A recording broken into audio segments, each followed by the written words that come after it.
We also do have our research terminal here, much like we had on the Normandy, which means we could purchase our heavy ship armor upgrade here. It is expensive. It is a ton of palladium. So we may not be able to do this along with the submachine gun damage we just picked up. In fact, yeah. Usually you can only upgrade weapons 5 times, not 6, and we did get the submachine gun damage upgrade from the special delivery here at the lair of the Shadowbroker base, or the Shadowbroker base. That's very interesting. So that's iridium. We have a ton of iridium, so that is definitely fine to pick that up. It is 60% SMG damage for everybody. That is sweet. That is a ton for an upgrade that I did not think we would ever get. Let's see. So then the palladium, though, that we need for a heavy pistol is 7,500. Combine that with the 15,000 that we need for the heavy armor, and we cannot afford to do both. So, at least not immediately. So if there are more areas for us to explore, then perhaps we are looking for a little more palladium. Let's see, how short are we in that case? What did we say? 7,500 is what this costs? Yeah, so we're about 5,000 short. Is probably a little more than we'd like to be. We might be able to pick up a tiny bit more palladium from other missions, but not sure we're going to get that much.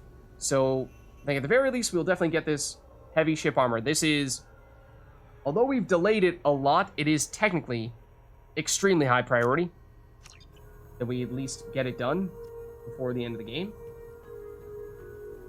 Then, I mean, don't think there's any reason why we'd have updates here with the video archive or with Farron. And of course, Farron was technically the first Drell that we encountered because we did Lair of the Shadowbroker before we recruited Thane. But as we were saying, when we recruited Thane, that is usually not what ends up happening. So it was a little bit strange in that, you know, it's usually supposed to be this dramatic reveal when you see, oh my goodness, Thane is a Drell. What the heck is a Drell? We've never seen anyone like this before. And yet, that was not really true when we saw Thane, because we've seen, Farron. Let's get a little bit of a nicer view, right? Alright, and, I mean... Shepard, I'm glad you came. Of course. I'm gonna say, just chat with Liara, see if she's Shepard, I'm glad anything else to say to us before we head out, because I believe that means we are now done, and I don't think we're gonna have any reason to come back to the Shadowbroker base from here on out. And the extra SMG damage was not expected, but a pleasant surprise.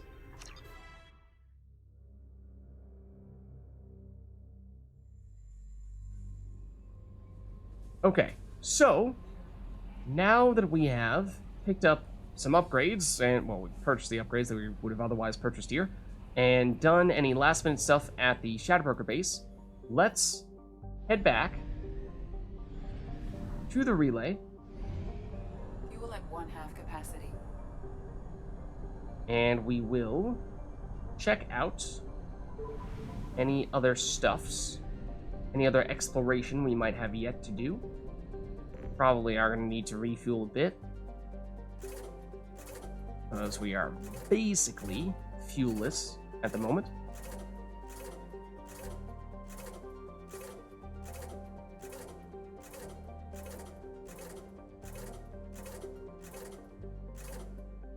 That should do the trick. Alright, and obviously the Valhallan threshold is at 0%, because that's where we're going to do Tally's Loyalty mission, and we haven't done that yet. But I think that can wait, because obviously we're going to do Tally's Loyalty mission. So, moving on, Sigurd's Cradle, 100%. Omega Nebula, 100%. Pylos Nebula, 44%. And Hawking Ida, 81%. Let's go Pylos Nebula next.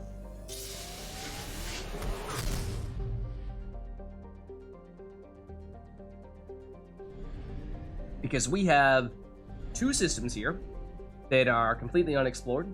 Satant and Chrysaroy. Let's go Satant first, perhaps. And the other one looks extremely far away. Okay, this appears relatively small. Of course, we'll see if there are any anomalies here. If not, then we'll just read up a little bit, and if we happen to find maybe one more decent source of palladium, that'd be great. Then we could more easily pick up the pistol damage upgrade as well. An unremarkable methane ammonia gas giant, Natasia, would be of no consequence if it weren't the only approachable gas giant in the Satan system. Boros' Volus colony has set up a few automated ice cracking stations around the planet, and Narhu Combine has been contracted to set up a helium-3 extraction facility. Construction has lagged due to the CEO's arrest in a kickback scandal that reaches to the highest levels of the Vol Ministry of the Frontier. Oh. Oops. Okay, it's just moderate, and there's no anomaly here, so I think we will probably pass. If we are looking for palladium, we can probably find a better source elsewhere. Next planet inward would be EU. Boro. Boro is a young Volus colony world settled in defiance of a threat by Terminus pirate groups. This is right in the middle of the Terminus systems. The pirates, who can't use the word themselves, or world themselves, have suggested that the Volus hire them to protect the colony. The Volus responded by requesting military protection from their Turian allies. Although uncomfortably hot by Volus standards, Boro has the rare combination of high pressure and ammonia ecology Volus require. We were talking about it a little while back, but yes, Volus do need a high pressure environment, otherwise they need to be in their suits, and they are ammonia based rather than carbon based, and so that's important as well. Development of the colony is proceeding rapidly. Okay, I mean, you say that. It was called, oh, okay. I was gonna say, it is only just over 1,600 people, which is very small, but I believe it is currently the year 2184 or 85, and so it was only started a few years ago, so I suppose that explains why it's quite small at this stage. You say it's hot for the Volus? Do I remember reading that? Development of the colony is proceeding oh, yeah, although uncomfortably hot by Volus standards. That's odd, because it is minus 57 degrees Celsius? What is the usual Volus standards in that case? Okay, it is rich, and it is a garden world, I think, so yeah, that does mean it is possible we get element 0, but after having done the respecs that we were waiting to do for a long time, I think we are perhaps no longer in need of any, dare I say, element 0? We might be more or less totally set with that. Platinum, it's a half-decent source, but okay, there is some palladium. How good is it? Not great. Okay. Okay. But I think we could probably still do better if we're looking for a dedicated palladium source. Whoa! Yeah, it's great for platinum. Great for platinum if we wanted that. We did pick up 15 probes. So, I mean, we do theoretically have some probes to spare here. I don't think we're going to be spending 15 probes on palladium or anomalies alone. So, if we see amazing sources like this, I suppose we might as well launch a probe at it in case we do happen to come across subsequent platinum upgrades, and that way we have the platinum ready to go. Let's see, so then next, we're only 40% done here, which would suggest there are 5 planets, yet I'm currently only seeing 4, which is a little alarming. Let's see. We have Anidia. Anidia is a small ice body with very low density. Its mass is only 4% that of Earth. It appears to be composed mainly of carbon and ice water, but over the millennia it has accrued a trace atmosphere of krypton and xenon. While Anidia's gravity is weak enough that a cruiser could land on it safely, there is no particular reason one would want to. Pirates have been known to land to recover ice for cracking into hydrogen and oxygen. One area in the southern hemisphere, so-called Anidia Scrapes, is so frequently used for this purpose that higher albedo raw ice can be easily seen from orbit. Okay, little to no atmosphere. It's relatively cold. It is rich in terms of resources. Finds of palladium? Question mark? Eh? Eh? Eh? Eh? Maybe a little better than what we were seeing on the previous planet. But I wonder if we can do better still. And that's decent platinum. I mean, it's not urgent that we get platinum. We got some from the previous planet just because it was sort of raining platinum. As I was saying, we have probes to spare. Okay, I was gonna say, there's gotta be something here that we are missing because this planet is labeled as rich, and yet we are not seeing it. So, I mean, we don't really need iridium, but it is a half-decent source of both iridium and platinum, so it's decent value, I think. Probe launched. It's enough for us to get that pistol upgrade? No, at least not with that alone. Okay, now it's just labeled as good. Yeah, it seemed a little underwhelming for a rich planet. I'm wondering, yeah, there's something in this star, dare I say. I joked about it previously when we were in a system that had a ginormous star, that, oh man, I would hide a planet in here, but this time there actually is. Okay, then we have Raisaurus, an airless rock of mixed light ores. Raisaurus is only of note for the Terranu impact crater, a relatively recent asteroid strike within the last million years. The core of the object was partly composed of element 0. Oh, does that mean there's a big element 0 source here? It struck at a low enough velocity that the ESO remained near the surface. Over the years, many pirates and wildcat miners have attempted to extract the ore. It is believed that the Terranu debris originated in the pulsar system AAP 34211+19. The supernova that formed the pulsar also created the red emission nebula that human spacers have unofficially named the Sakura Nebula. Okay, it's pretty hot with little to no atmosphere. It is rich on resources. It does have ESO, which is fitting given how it had the ESO asteroid crash in. Whoa, that's a lot of iridium though. I mean, iridium is maybe the one resource that I would say we are probably totally, I mean, there's another great source of iridium. And we're probably totally fine on iridium, pretty much no matter what. Okay, so this is the source of palladium that we were really hoping we would come across. Something that is basically chart breaking. So let's take it. Probe away. We are 74 palladium short of being able to afford that upgrade. I mean, as I was saying, there is a chance we'll still get... I think these are just the amazing iridium sources we were seeing before. I think there's still a chance we'll get more palladium later on from some missions, but we want to be pretty close to having all the palladium we're going to need at this stage. Excuse me? Wait, what? Is this... No, this is not the star. The star would be Satan. That's why the system is named Satan. So Reskull is a hot Jupiter that is apparently more or less inside the star. Reskull is a massive hot Jupiter gas giant that whips around the star Satan once every 4.5 days. That means, yes, it must be incredibly close, have a tiny little orbit. Like most planets of its type, it migrated inwards from its initial position in the system, thought to be around 0.3 AU. Reskull is one of the few close-orbiting gas giants to show a marked temperature difference in its sun-facing and dark-side hemispheres. The atmosphere absorbs and re-radiates Satan's heat too quickly for winds to carry the heat to the dark side. There's a temperature difference of over 1,000 degrees between the gas giant's hot and cold poles. Interesting. Just moderate here.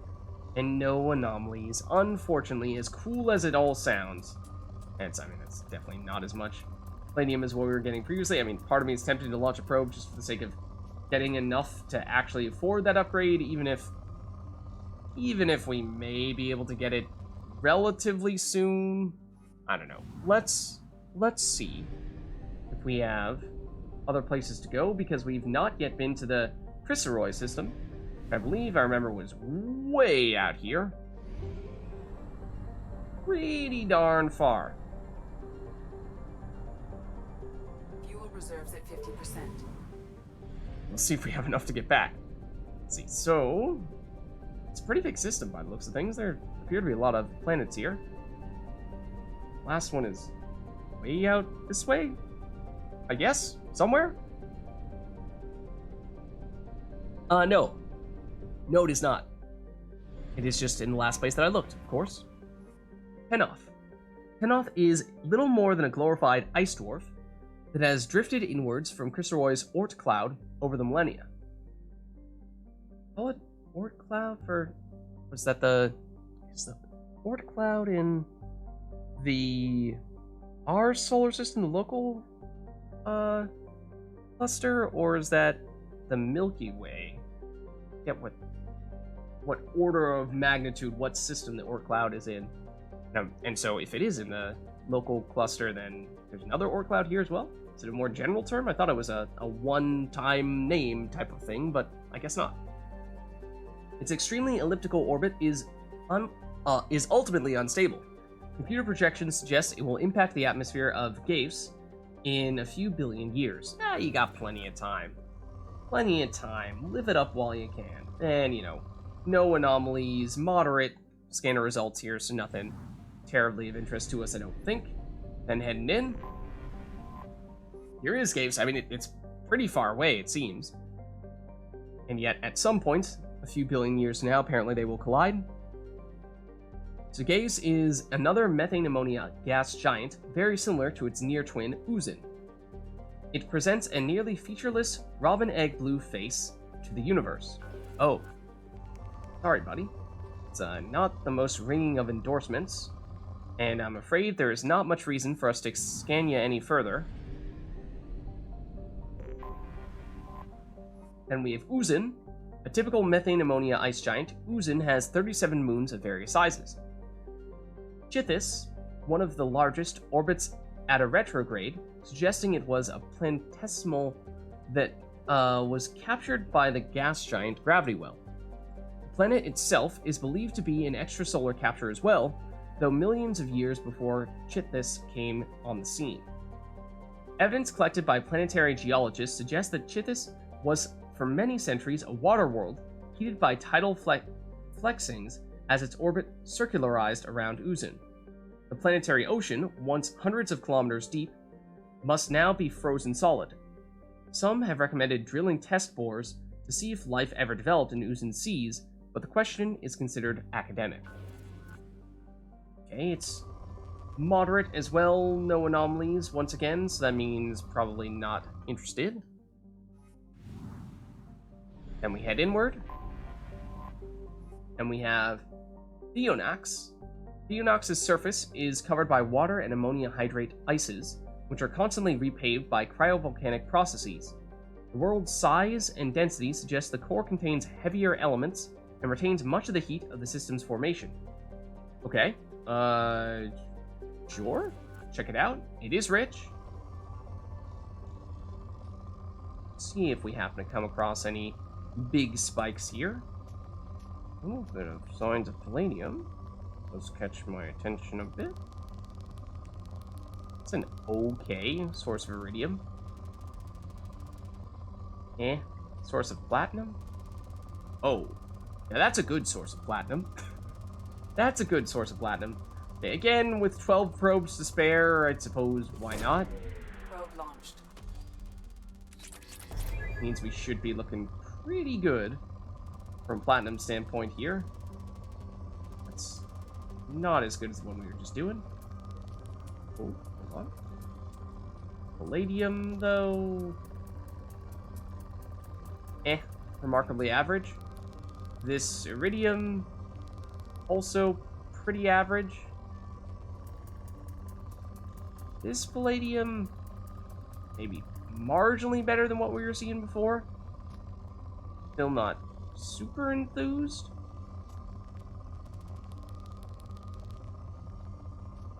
Maybe we send one out, but let's see what our last planet here is. So we have one more. It's Nidus. Nidus lies improbably close to the red dwarf Raisaurus. This allows it to approach habitability, though it's quite frigid. It is tidally locked with its hot pole and a cold pole. Along the Terminator, the temperature averages just above freezing. On the lee side, the temperatures are well below freezing. Nidus has developed a limited native ecology, much of its clusters permanently attached around geothermal vents. There are, however, more advanced forms of life. Several arthropodal herbivore species wander back and forth across the Terminator as they require nutrients available in both environments for sustenance. More dangerous are the omnivorous predator species that devour the arthropods. Most animal life on Nidus has limited vision, but finally developed thermal sense. Interesting. So yes, life forms here. Surface temperature, of course, varies a lot, as they were just saying, but 2 degrees Celsius in some cases. Let's see, in these cases where there are plants that have stripes like this, usually that means you should look along the stripes. In this case, it's for iridium, and some palladium. But it is just moderate in terms of the expected returns here. I mean, that's like, might actually be better palladium than what we were seeing in the previous location. It is something. But perhaps not quite good enough. But that's everything in this Raisaurus system, and it is way away from everything else. So we will see if we have the fuel to make it back. It's gonna be close. Ooh, down to the double digits. Okay. Technically, I think if you run out of fuel, it will take you to... It will automatically teleport you to whatever system has the mass relay in it. So technically, I think we would have been fine either way, but, you know. Just in case, we made it back. Okay. And I think we're getting awfully close here. We have 81% in the Hawking Ida cluster, but that is, of course, where the Reaper IFF is, and that is, well, something we're going to do in the not-so-distant future. 100%, 100%, 100%, 100%, 100%. So that means it is just the Valhalla threshold, and it is just Hawking Ida where the Reaper IFF is.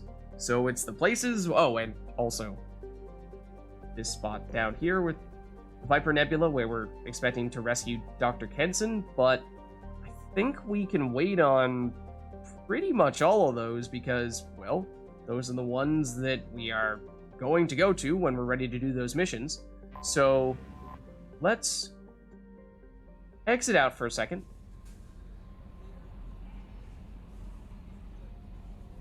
And let's take a look at what we have here. Because now that we have done our exploration, we've done many, if not, okay, not quite all, but many of the upgrades we were looking to do. That means we are so close. So incredibly close to being able to do this one, but just not quite. Not quite. Oh, and the sniper, really? Sniper headshot damage is platinum, and we don't have enough for that. I am very surprised. We saw opportunities to get platinum, and we deliberately did not take them because we assumed that we were fine, because it seemed like at least the bar was pretty much, or the meter was pretty much full, which implied that we were in a healthy place when it came to our platinum stores. But apparently not. Apparently not. Those are all the optional ship upgrades, ones that are purely for quality of life, so we can pass on those. That's not a huge deal. In terms of prototypes, I don't know if we happen to have extra of anything we feel like we could throw some stuff around. I think we're fine there. Okay, so in that case, I think now we are looking at our journal. As we were saying, we are looking to pretty much do Arrival last. So that means assignments, we've checked everywhere for everything, and there's nothing left for us to do other than Arrival, so that means we're done with assignments for now. That leaves us with our main missions here. And as you may remember me saying previously, when it came to the actual mission behind Stop the Collectors here, that being tracking down the Reaper IFF, I had said perhaps the single most important thing in the game was to delay this mission as much as possible. Try to do everything else you can possibly do first. We do have one or two things remaining outside of this, but there's a reason why I've not done one of them thus far. So, in fact, if you are very mindful of the current state of affairs, then you can start this Reaper IFF mission with one-ish missions remaining if you are extremely careful. So, yeah, I think that's what we're going to do here. But, just in case, we should definitely save. Okay, so, with that in mind, let us prepare for that Reaper. Actually, let's actually read up on the Reaper IFF mission. So, stop the Collectors. The Collector's ship yielded 2 key pieces of information. We got this update after we raided the Collector's ship, and we theoretically could have gone for this next mission immediately after that if we wanted to, but like I said, we were deliberately doing as many other things as we could before that. So, let's see. First, the Collectors are actually the ancient Protheans, indoctrinated and mutated into servants of the Reapers. Second, the Omega-4 relay leads to the galactic core. The intense gravitational fields of the galactic core make any jump through the Omega-4 relay a death sentence, unless a Reaper-identified friend or foe, IFF, device can be found to give the Normandy a chance to navigate the field safely. So, and Stop the Collectors was, of course, the big overarching mission that we've seen for a very long time. So, we've obviously been working on assembling a team early on. That was at the very beginning of the game. Then we went to Horizon, which was one of our first main story missions. Once we'd recruited everyone from the first set, then we recruited more people, then we got the Collector ship showing up, and then we had the option to go into the IFF immediately after that, but like I said, instead we recruited the rest of our team and did a bunch of loyalty missions, other side quests. Only now are we going to check out the Reaper IFF. Actually, before we do that real quick, just one little difference that I think we should notice now that we have made the upgrades to the ship that we were looking to make. Let's just ask Joker, because he does have something he can talk to us about. Commander. When it comes to... is it the mission? I think it's the mission. So, how do you think we're doing? Well, the Normandy's good. Everything's upgraded and better than ever. If we're talking about the crew, you'd probably have to ask a people person. So there you have it. That is the first time we've heard Joker say that the Normandy is good. Previously, he had said, well, you know, there's always more upgrades we can make. That's it for now. See ya, Commander. But the reason why he says that is because we just finished that shielding upgrade, or rather the armor upgrade. And so that is not just a random line that he drops there. It is, in fact, directly tied to, well, how prepared is the Normandy? And like I said, there are still other Normandy upgrades, yes. However, those are purely optional quality of life upgrades, and so those don't make a huge difference long term, and therefore, even if you don't have those, Joker will still say, oh, if you have everything else, thumbs up, you're doing fine. So that is new. That is new. But now, let's head back in. Because now, let's use the mass relay, And we are headed for what will be the most important mission yet, the Reaper IFF.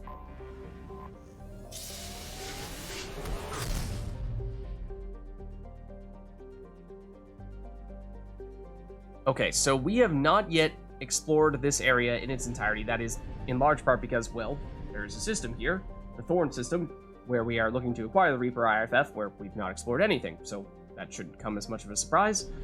See, in terms of our... Oh, we don't have a fueling station here, but I'm... Oh, no, we do. I was gonna say, I'm pretty sure we just fueled back up, but just in case, let's just double check. Yeah, we're totally fueled up. Okay, so... It is down here. One we're looking for.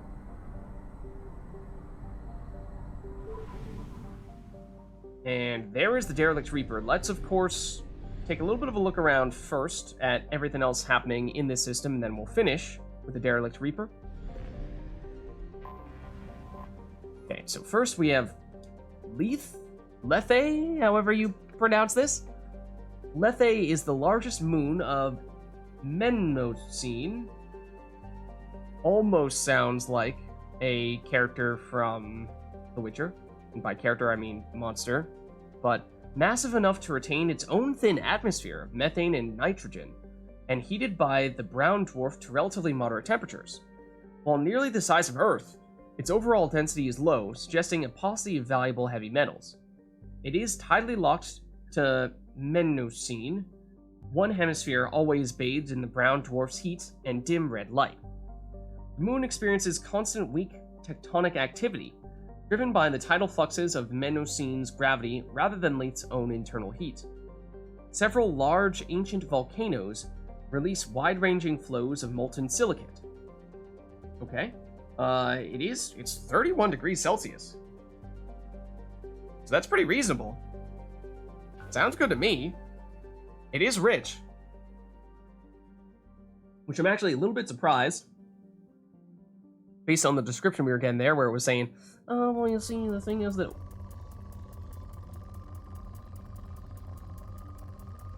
Well, that's a lot of palladium. Dibs? Probe away. So now we can afford a few things, including the Collector Chitin armor, but more importantly, the heavy pistol damage upgrade, which we will probably do right now. But, I was a little bit surprised that it said rich, because it said something on the description saying that, well, don't expect a lot of resources, or, don't expect a lot of heavy metals because it's so light. Or we could get even more palladium here. I'm not raining palladium here, which is awesome, but we may not really need it much anymore, because that, I believe, was the last big wave of palladium we needed to get the upgrades we really wanted. Might be able to get... Well, that's a half decent... if we find the best spot for it, it was potentially a half decent source. I think we got the best one. Maybe a little bit better, yeah. I think we're good. That's solid. Yeah, that's also solid. Oh, yeah. Yeah. Sure. Why not? Yeah, now it's downgraded to good, so I think we definitely draw the line there in that case. Let's, before we forget, before we actually initiate any missions here, let's make a point of actually confirming this heavy pistol weapon damage upgrade. So it's 50% additional heavy weapon damage, or heavy pistol damage, I should say. So that's pretty sweet for the entire squad. We do use our pistols with not a ton of regularity, but they're one of our better, longer range weapons, so nice to have that option. Of course, we have teammates that have heavy pistols, in some cases as their primary weapon, so let's save after that. Okay, so that should be it for Lethe, or Lethe. Hold on, and somehow I managed to click on our little terminal there. There we go. Okay.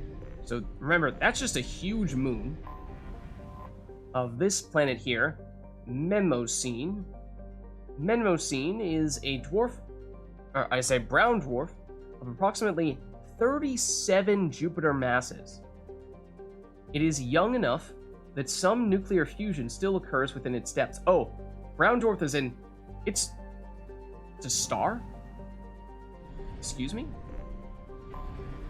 It's not a planet, it's a star. It's young enough that small nuclear fusion still occurs within its depths. It is luminous, or does brown dwarf mean that it's a failed star? It is luminous and radiates more heat than it receives from the star Thorn, with an atmospheric temperature in excess of 1,800 degrees Kelvin, 1,500 degrees Celsius. Early probes of Thorn showed evidence of a minor gravitic anomaly in the northern hemisphere. This area of unexpectedly low mass did not move with the prevailing wind patterns. While an investigation was planned by the Raisaurus Institute of Planetary Science, the school ultimately sent an expedition to study the famed deep anomalies of the gas giant Ploba instead. Peculiar. Very peculiar. Of course, bear in mind, we have reason to believe there is some Reaper technology around here. Not like there's any anomalies for us to investigate, but given how we are trying to recover a Reaper IFF right next to this place, it does make you wonder if perhaps there's some Reaper technology at play here. Now, we've only explored 33%, or 66%, meaning there's one more thing for us to explore here. I'm not sure if the Derelict Reaper counts as one of those things, or if there's something hiding in this asteroid field here, or something hiding in the star, as we once saw. Maybe it is just this. So, okay. It looks a little bit like Sovereign from Mass Effect 1. Orbiting Mnemosyne is a 2-kilometer-long ship with the unmistakable profile of a Reaper. It is giving off power signatures in localized areas, but they are far weaker than a ship this size would indicate. Reaper seems to maintain a mass effect field that has kept it from falling into the failed star. Oh yeah, failed star for Proud Dwarf. Okay, that does make sense, I suppose. But massive holes have been blasted and melted into parts of the hull and remain unrepaired. The only logical conclusion is that the Reaper, quote-unquote, died, or was at least reduced to minimal functioning a long time ago. Okay, so I just want to see... Does that put us at 100%? Okay, it does. So yes, that is the only thing remaining in this area. So, as I was saying, I've said it many times before, but in case I have not made this abundantly clear, do every possible mission that you can before initiating this one here. Because, well, it's just really important. Trust me. And although we are keeping a couple of missions here, in one case it's because we are quite literally deliberately delaying that mission as long as possible, and we're going to conclude with it, that being Arrival. And in the other case, Tally's Loyalty mission, we've got something very special planned for that. But without further ado, let us take on this Derelict Reaper here and investigate things a little bit further.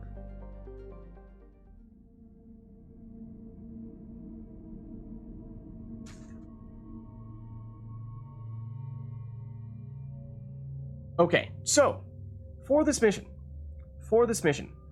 there are a few options that I think we want to consider.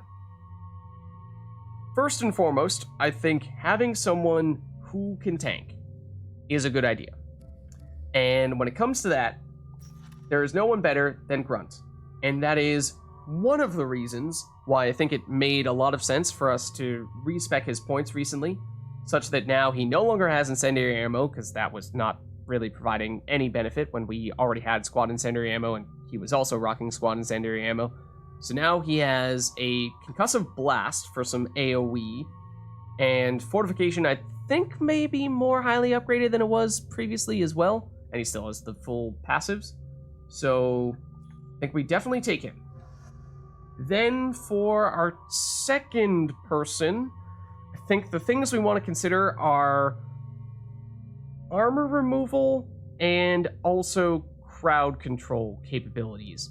And so when we're talking armor removal and crowd control, Samara is a strong option with Reeve, very good for moving armor.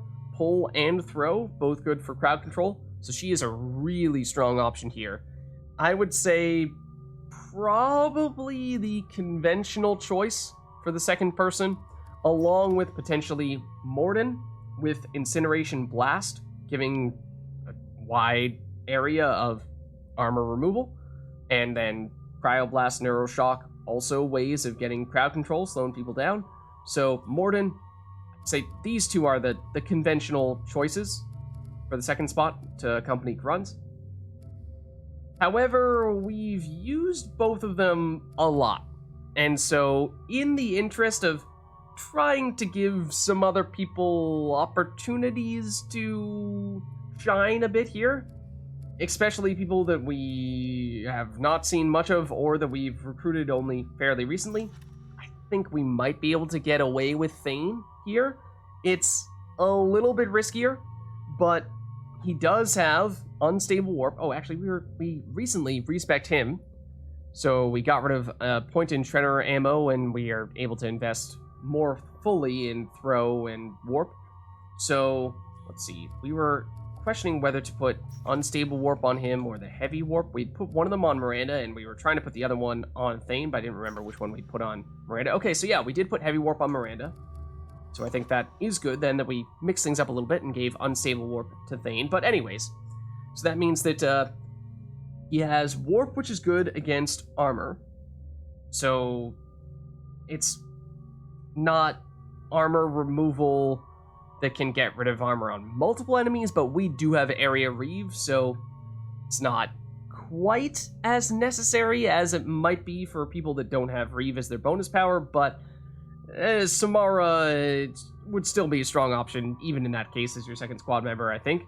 So, the warp is good, but probably not quite as good as Reeve in that sense. Throw field, though.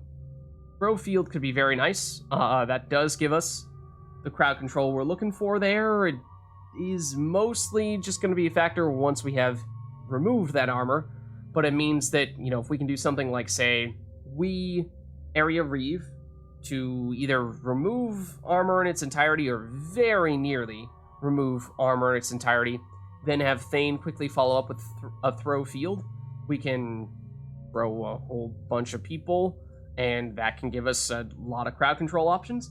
And then Grunts, after our respec with that concussive blast, does now have some crowd control as well, which he did not previously have, or at least we could concussive shot one person at a time, but that's a bit of a stretch to call that crowd control. So I think, as I said, it's a little bit of a stretch having Thane. He's not quite one of the conventional choices, but because we acquired him so late and have not had many opportunities to use him, and I don't think we've used him for any particularly major missions, this is perhaps going to be our last chance to do so, so let's go for it. Then in terms of our selections here, I mean, as we were saying, Area Reeve I think is going to be a really big deal that we have that on Shepard. We had enough points to get into our fully upgraded pull, that'd also be really nice, but unfortunately we kinda can't. Then for Grunts, we can't quite afford Fortification 4, it'd be great if we could, but Fortification 3 will have to do. Then for Thane, likewise, don't really want the Shredder ammo here, we're just looking to throw in, once we get one more level, the last points into Drell Assassin, but alas, this will have to do. In terms of weapons, for us, we did of course just recently upgrade our pistol damage, so this should be hitting pretty darn hard. So I am liking the Carnifex here. Then, other than that, I think the main question will be our heavy weapon. As we were saying, I think that crowd control and armor removal is key. And although Arc Projector can do some crowd control, it is best against shields. And if we're just talking pure crowd control, then something like the, where'd you go? Avalanche is probably a little bit better. So I think we go that route. Yeah. For us, at least. Then on grunts, sure, Claymore, Matic, I think makes sense. Thane, Locust, Incisor, sure. Alright. I think this is it. I think we do it.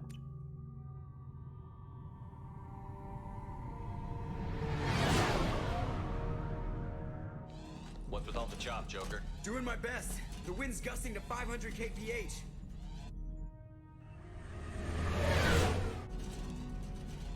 There's a second ship alongside the Reaper. It's not transmitting any IFF, but the radar paints its silhouette as gap. I guess we know why the science team stopped reporting in.